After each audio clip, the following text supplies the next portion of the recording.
കോക്കിന്റെ review വന്നു cinema ലോകം ഇപ്പൊ ആ റിവ്യൂ എല്ലാം കാണാറുണ്ട്. ഈ സ്നേഹിക്കുന്ന റിവ്യൂ ചേട്ടൻ കണ്ടായിരുന്നു. ചേട്ടനെ ടാർഗറ്റ് ചെയ്യുന്ന തോന്നിയിട്ടുണ്ടോ? സിനിമയുടെ വലിപ്പം നോക്കാൻ സംസാരിക്കുന്ന തോന്നിയിട്ടുണ്ടായിരുന്നു. അല്ല, അതൊന്നും അവർക്ക് അറിയേണ്ട കാര്യമില്ലല്ലോ.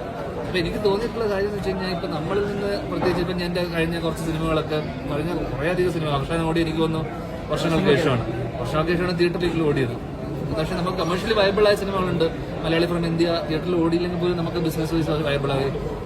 അതിനുശേഷം അല്ല കഴിഞ്ഞ വർഷം അപ്പോൾ കുറച്ച് സിനിമകൾ കഴിഞ്ഞ വർഷത്തെ ചെയ്ത പിന്നീടുള്ള സിനിമകളൊക്കെ ബാഡ് ബോയ്സിൽ നിന്ന് ഞാൻ ഹീറോ സെൻട്രിക് ആയിട്ട് ചെയ്ത പടങ്ങളൊക്കെ വളരെ കുറവാണ്. പിന്നീട് വന്ന സിനിമകളൊക്കെ ഞാൻ എൻ്റെ പേരിൽ 13 സിനിമയുണ്ട്. പക്ഷേ ഇതിലൊന്നും ഞാൻ നായകനൊന്നുമില്ല. ബാഡ് ബോയ്സ് ഞാൻ നായകനല്ല, മലയാളിയിൽ ഞാൻ നായകനല്ല, ഞാൻ അടികറിൽ അഭിനയിച്ചിട്ടുണ്ട്. ഇതൊക്കെ 13 ഞാൻ ചെയ്ത സിനിമകളിൽ കൂട്ടുന്നുണ്ട്. അത് എന്ത് വകയിലാണ് ഈ 13 സിനിമ കൂട്ടുന്ന എനിക്കറിയില്ല. ഓശാന എന്ന് പറഞ്ഞ സിനിമയിൽ അതിന് ഞാൻ നായകനല്ല. ഞാൻ നായകനായിട്ടുള്ള 4-5 സിനിമയേ ഉള്ളൂ. വർഷങ്ങൾക്ക് ശേഷം ഞാൻ പറഞ്ഞു വരുമ്പോൾ അതിൽ മാത്രമേ ഉള്ളൂ, അല്ലെങ്കിൽ ഒരു lead, one of the lead. അതിലും മൾട്ടി സ്റ്റാർ സിനിമകളാണ്. അപ്പം പക്ഷെ ഇതിന്റെയൊക്കെ ബാഗേജ് നമുക്ക് നമ്മുടെ തലയല്ല ഈ പറയുന്നത്. ഇപ്പൊ മാലാഖ ഇന്നലെ അറിയാം സൗബിൻ നായകനായിട്ടുള്ള സിനിമയാണ്, അതും എന്റെ തലയിലാണ്. ഇതൊന്നും മനസ്സിലാവില്ല. അശ്വിനെ സംബന്ധിച്ചിടത്തോളം ഇവർ ഇത്രയും നമ്മൾ പ്രതീക്ഷ കൊടുക്കാതെ തന്നെ ഇത്രയും സിനിമകൾ നമ്മുടെ മോശമായിട്ടുണ്ട്. ഇവരെന്തിനാണ് ഇത് ഫസ്റ്റ് ഡേ പോയിട്ട് നമ്മളെ സിനിമ കാണുന്നത്? പ്രതീക്ഷ കൊടുക്കാതിരിക്കുന്ന ആൾക്കാരൊക്കെ സിനിമ എന്തിനാണ് കാണുന്നത്? സോ അവർക്ക് അതുകൊണ്ട് ഡെഫിനറ്റ് ആയിട്ട് ഫസ്റ്റ് ദിവസം പോയിട്ട് അവര് സിനിമ കാണുന്നു. എന്തുകൊണ്ടാണ് 2 ദിവസം കഴിഞ്ഞിട്ട് കാണാം, 3 ദിവസം കഴിഞ്ഞിട്ട് കാണാം. ഒരു പ്രതീക്ഷയില്ലാത്ത എന്റെ സിനിമകൾ പോയിട്ട് ഫസ്റ്റ് ദിവസം കാണുന്നതിന് ഒരു കാരണം ഉണ്ടാവുന്നു. ആ കാരണം ഒന്നേ ഉള്ളൂ. കാരണം അവരെ സംബന്ധിച്ചിടത്തോളം ഇങ്ങനെ അശ്വന്തിന് ഏറ്റവും കൂടുതൽ റീച്ച് കിട്ടുക സ്വാഭാവികമായിട്ടും എന്റെ പടങ്ങളെ റിവ്യൂ ചെയ്യുമ്പോഴും. അപ്പൊ അവൻ ഫസ്റ്റ് ഡേ അല്ലെങ്കിൽ അശ്വന്ത് നമ്മുടെ ഒരു അടുത്ത സുഹൃത്താണ്. ഞാൻ അശ്വനായിട്ട് സംസാരിക്കുന്ന ആളാണ്. വളരെ ഹെൽത്തി ആയിട്ടുള്ളൊരു റിലേഷൻഷിപ്പ് ഉണ്ട് ഞങ്ങൾക്കിടയിൽ, സൗഹൃദമുണ്ട്. കാരണം എന്നെ വർഷങ്ങൾക്ക് ശേഷം കഴിഞ്ഞപ്പോൾ ആദ്യം വിളിച്ച് സംസാരിച്ച ഒരാൾ അശ്വന്താണ്. ഞങ്ങൾ ഇന്റർവ്യൂവിൽ ഇരുന്നിട്ടുണ്ട്, ഞങ്ങൾ സംസാരിച്ചിട്ടുണ്ട് അതിനുശേഷം.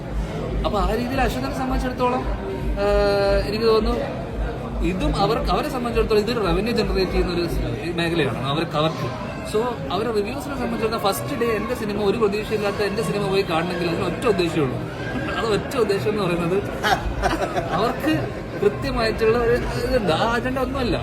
കൃത്യമായിട്ട് നമ്മളെ സിനിമകൾ റിവ്യൂ ചെയ്ത് കഴിഞ്ഞാൽ അവർക്ക് അതിൽ നിന്ന് അവർക്ക് കിട്ടുന്നത് നമ്മൾ ഇതേ പൈസ കൊണ്ടാണ് നമ്മൾ സിനിമ ചെയ്യുന്നത്, നമ്മളെ സിനിമ എടുക്കുന്നത്. അവരും അതേ പൈസയ്ക്ക് വേണ്ടിയിട്ട് അവർ കൃത്യമായിട്ട് ഫസ്റ്റ് ഡേ പോയിട്ട് റിവ്യൂ കണ്ടിട്ട് ഇടണമെന്ന് നിർബന്ധമൊന്നുമില്ല.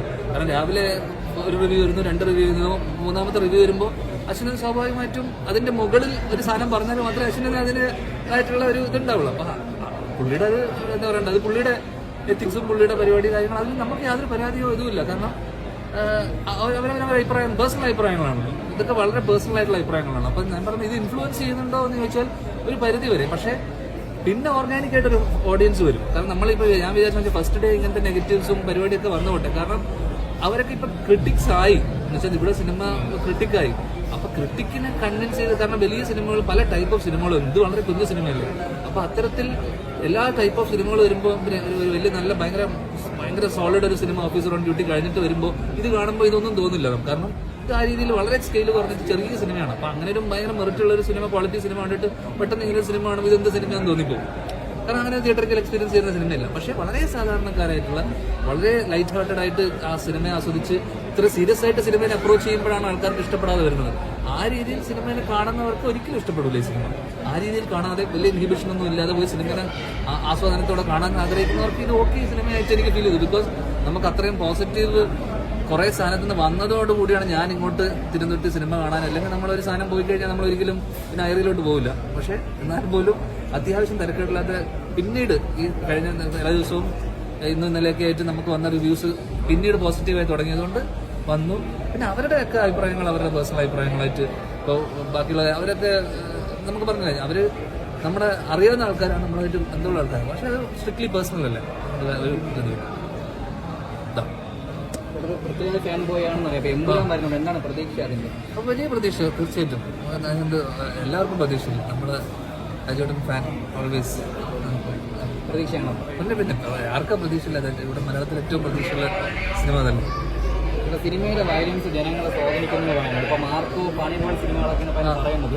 ഇപ്പൊ ഈ ഇടയ്ക്ക് തിരുവനന്തപുരം വെഞ്ഞാറമ്മൂട് ഇങ്ങനെ കൊലപാതകം അപ്പൊ അതിനും പറയുന്ന സിനിമയുടെ വയലൻസ് സ്വാധീനിക്കുന്നു, ലഹരി വസ്തു എന്നൊക്കെ പറയുന്നത്. പക്ഷേ ഒരു ഒപ്പീനിയൻ എങ്ങനെയാണ്? അത് ഞാൻ കഴിഞ്ഞ ഒരു സ്ഥലത്ത് പ്രസ് മീറ്റിൽ ഞാൻ പറഞ്ഞിരുന്നു. അത് ആ കുട്ടികളുടെ അപ്ബ്രിങ്ങിങ്ങും അവരുടെ ചൈൽഡ്ഹുഡും നമ്മുടെ ചുറ്റുപാടുള്ള എല്ലാ കാര്യങ്ങളും അവരെ ഇൻഫ്ലുവൻസ് ചെയ്യും. അവരെ ഇൻഫ്ലുവൻസ് ചെയ്യുന്നത് അവരുടെ സൗഹൃദങ്ങളെ ഇൻഫ്ലുവൻസ് ചെയ്യും. അവരുടെ പറഞ്ഞ പോലെ അവരുടെ കുട്ടിക്കാലം, ഫാമിലി